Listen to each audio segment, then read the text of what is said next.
Hello, Brother Virtus here. In this video, I'll tell you my thoughts about why I think virtue and manhood are two qualities that go hand in hand. That way you'll see why you need to become a virtuous person in order to fully unleash your potential as a man.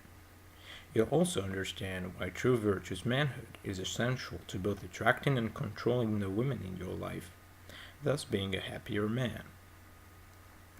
I'll start with a few definitions. What is virtue? What is manhood? Those are very broad terms and have been defined in different ways by great philosophers in the past. I will not try to make an analysis of these definitions, but rather give you the definition I have found through the things I have experienced in my life. In fact, the way I usually operate is the following. I read the great books and then try to apply what I read in the real world. I then see what works for me or not. In this process, ancient philosophy has always proven to be the most efficient and realistic way of living a virtuous life. I've never come yet to be disappointed by it and in its real life application. Another very efficient philosophy in practice I've found is the red pill philosophy. Both ancient philosophy and red pill philosophy complement each other, and as a matter of fact, one revolves about the idea of true virtue, while the other concerns manhood in the broadest sense possible. In my opinion, both have the same realistic, pragmatic approach to life. They don't tell you how things should be, but rather how they really are. We can also notice very often that lots of red pill men and MGTOWs quote ancient philosophy, and lots of red pill ideas are directly inspired by ancient philosophy like Stoicism and Epicureanism. This is why I think that there is a strong relationship between the ancient philosophy of virtue and the red pill philosophy of manhood. Virtue, according to ancient philosophy, is strength, generally speaking. It comes from Latin virtus, virtutus, and is the quality that makes you a strong person. It's also derived from Latin vir, which means man, so you can already see the link between virtue, strength, and manhood here. Now, I have tried to apply strength in every field possible in my life, and this is what I have found. Strength can be applied physically, mentally, intellectually, spiritually, and socially, and that results in the different virtues, plural, that we know as robustness, toughness, intelligence, determination, discipline, generosity, and many others. Thus, strength is basically the origin of all virtues and is therefore the essence of virtue itself. Now, how do you develop strength? Well, first you have to know that we all start from different points according to our natural qualities. Some people are born more physically robust, others are born with higher IQs, while others are more emotionally resistant from the beginning. That depends both on your genetic makeup, and on the environment you evolved in during the first years of your life. All of this constitutes what the ancients called your idiosyncrasy. I'll talk more about that in another video. However, while virtue is primarily the result of your innate qualities and potential, it also usually depends on the way you use this potential to develop new strength. Thus, virtue is the only way you can be a better person no matter how you were born as. With efforts and discipline, any man could go from being a weakling to having a strong, muscular body, or from being a selfish person to being a generous, selfless person. You could go from being totally cynical or not having a clue what life is about and become a great, virtuous, philosophical man who knows the meaning of his life.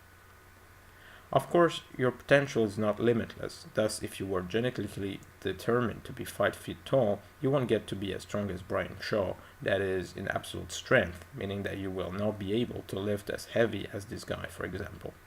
But you can surely increase your relative strength, meaning the way you can lift in proportion to your own body weight. That is just one example of what Aristotle called the actualization of your potential.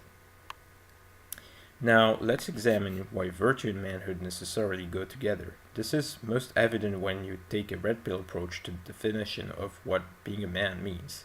In fact, in red pill philosophy, the essence of manhood is both biologically and psychologically predetermined in male individuals. A man is thus first and foremost a male human being. According to biology and psychology, the natural characteristics of male human beings are the following: greater physical strength, and more rational mind, thus less emotional and sensitive temper, which is basically the equivalent of mental strength. Now, these are generalizations, and there might be variations from one man to the other, but in comparison to female individuals, those rules pretty much always apply, and you can well see that the essence of maleness is strength itself, both physically and mentally. But we still have to show that if strength is the essence of maleness, then virtue is the essence of manhood. In fact, there is a slight difference between being male and being a fully developed, accomplished man. And this comes back to what I said about virtue. Virtue is predetermined by your genetics and childhood, but it can be developed throughout your life according to your potential. Manhood is the same. Being male gives you a starting point in the development of your strength, but you then have to develop your strength to your maximum potential in order to truly become a man. Thus, you need to develop virtue in order to become an accomplished man. Now, some of you might think, I can see how virtue is going to help me be stronger mentally and morally, but why would I need virtue in order to develop my physical strength? I can go to the gym, lift heavy weights, and still be a very shallow, childish man. In fact, lots of unmanly men go to the gym. But I don't know if you have noticed that most of them don't develop real strength in reality, just the appearance of it. They usually also take supplements to make their muscles look bigger and put pictures of themselves on Instagram. But they are not building a truly resistant, powerful physique. And in fact, in order to do that, you have to train with virtue, meaning you have to use your mental strength to enhance your physical strength. Mental strength will give you the power to stop eating junk food, for example, and lift weights that will truly correspond to your potential strength and develop it, train in a very disciplined and no excuse manner, not take supplements, not brag about your results, thus encouraging you to never think you're perfect and to always keep improving. So, even in the realm of physical strength, you will need virtue, because virtue is the essence of all strength. Now, you might be thinking, okay, brother Virtus, I get that I cannot be a real man if I'm not a virtuous man. But why would I want to be a real man in the first place? Don't you see that we live in a feminist world where being manly is despised? How would I be happy being a man in this world, especially a manly man, when chicks and cocks seem to take it all? Well, the answer is pretty simple. There is no greater good than virtue. In fact, virtue is not only strength. Virtue is the way to become a superior man. Virtue is not only strength, it's the power to resist negative influences from the external world. Virtue is not only strength, it's the unleashing of your potential and thus the only valuable reason why you should live your life and not the life society dictated for you. Virtue is the only thing, in the end, when women and beta males have gotten all the privileges and the money, that will enable you to survive in this tough world. In fact, if you're virtuous, you will not care that chicks and cocks take it all because you will not need it anymore. Got divorced, raped? I don't care. I'm strong, I'm virtuous. I've been preparing all my life for this. This is when you realize that you are strong enough to overcome things that most people see as their life's greatest hardships, just because they were always too lazy to develop real strength and preferred to follow the mainstream lifestyle instead. But when great catastrophes happen, people turn to the real men out there and beg for help. All their privileges suddenly disappear, and true strength is finally to be seen. Now you see that virtue will not only make you a strong, accomplished, manly man, it will also make you powerful because you are going to be stronger than most people. And you have to be careful because power means responsibility.